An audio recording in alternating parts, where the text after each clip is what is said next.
those are the ingredients that you need in order to cook umqa. And if I were to define umqa, I would say it's stiff pumpkin and maize meal porridge, but it is not a breakfast meal.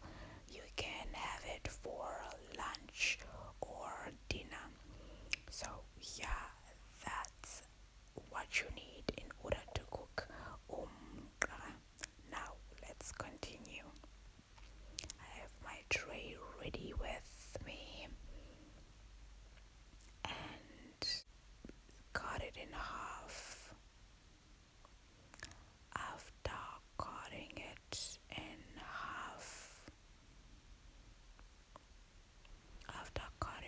in half, I need to chop it, chop, chop, chop, chop, chop it into pieces, and after that, I need to dice it.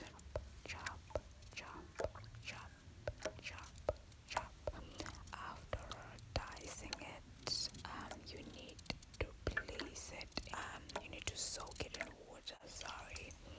And after soaking it in water, you need to wash it, wash it, wash it, wash it, and yeah.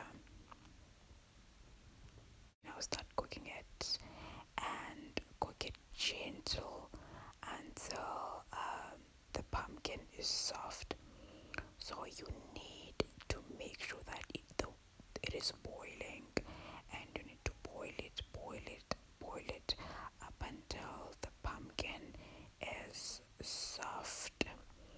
Once the pumpkin is soft enough, you need to add maize meal and stir everything up. And you can add the sugar when you're adding the maize meal, or you can add it in the very beginning. So it just depends on when you want to add the sugar.